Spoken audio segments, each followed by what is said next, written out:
जय हिंद दोस्तों। हमने आज आप लोगों को कई टॉपिक पढ़ा दिए हैं। आज मैं फिजिक्स का टॉपिक पढ़ाने चल रहा हूं जिसका नाम है पृष्ठ तनाव। दोस्तों मैं पृष्ठ तनाव की सबसे पहले परिभाषा बता देता हूं कि दोस्तों पृष्ठ तनाव किसी द्रव का वह भौतिक गुण है जो जो द्रव को एकदम सिकोड़ कर रखता है, उसके क्षेत्रफल को कम से कम रखता है और सबसे कम क्षेत्रफल गोले का होता है। इसलिए वर्षा की जो बूंदें होती हैं या पानी की बूंदें या आप परफ्यूम की फुहार देख लीजिए, उसकी जो छोटी छोटी बूंदें होती हैं वो हमेशा गोला के ही रूप में होती हैं। ये सब क्यों होता है? क्योंकि उसमें पृष्ठ तनाव पाया जाता है। पृष्ठ तनाव के कारण ही वे गोले के रूप में हो जाती हैं। पृष्ठ तनाव के 3 गुण होते हैं। नंबर 1, ये द्रव को गाढ़ा रखता है। नंबर 2, ये क्षेत्रफल को कम कर देता है। नंबर 3, ये ताप के समानुपाती, ये ताप के व्युत्क्रमानुपाती हो। जैसा हम एग्जाम्पल लेते हैं पहले पृष्ठ तनाव का। दोस्तों पृष्ठ तनाव जो होता है ये द्रव में पाया जाता है और द्रव का एक बहुत भौतिक गुण है। ये द्रव का बहुत ही मेन गुण होता है।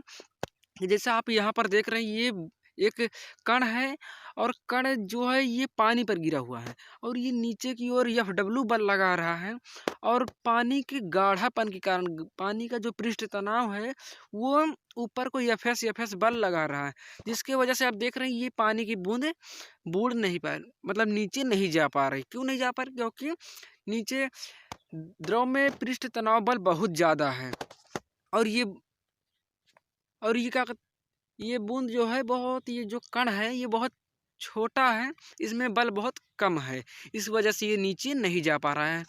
और हम अगला एग्जाम्पल लेते हैं। नल से जो जल की बूंदें गिर रही हैं वो गोले के रूप में क्यों गिर रही हैं? क्योंकि वो बूंदें जो हैं ऊपर से गिरते हुए बाहर से कोई बल नहीं लग रहा है, ये एकदम मुक्त अवस्था में है। लेकिन द्रव की ये खासियत होती है, द्रव के अंदर एक गुण होता है कि ये अपने आकार को, अपने क्षेत्रफल को हमेशा कम करके रखती है और सबसे कम क्षेत्रफल गोले का होता है, इसलिए ये गोल अवस्था में हो जाती हैं।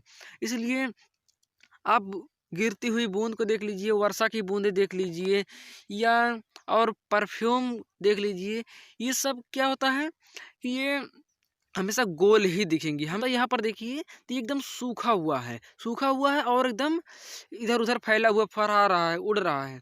लेकिन जब इसी को जल में बोर दिया गया, जल में, तो जल की खासियत होती है कि ये एकदम चिपक जाता है, जल एकदम पृष्ठ तनाव के कारण एकदम सिकुड़ जाता है और ये सिकुड़ने के कारण जल जल के पृष्ठ तनाव के कारण एकदम सिकुड़ गई है।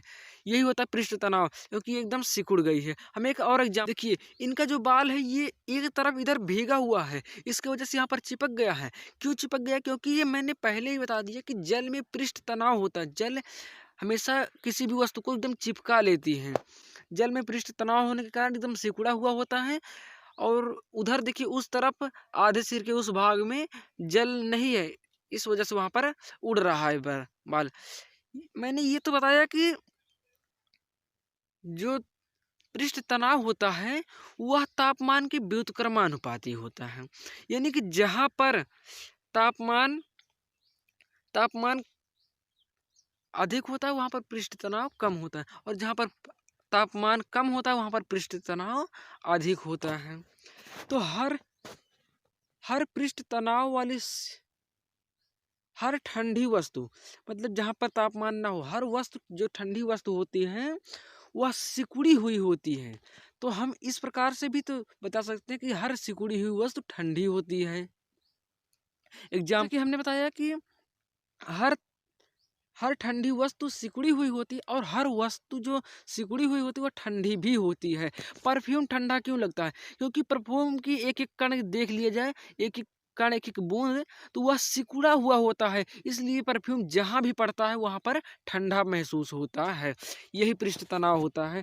पृष्ठ तनाव हमेशा तापमान के व्युत्क्रमानुपाती होता है। अब हम पृष्ठ तनाव के कुछ दैनिक जीवन में उपयोग देख लेते हैं।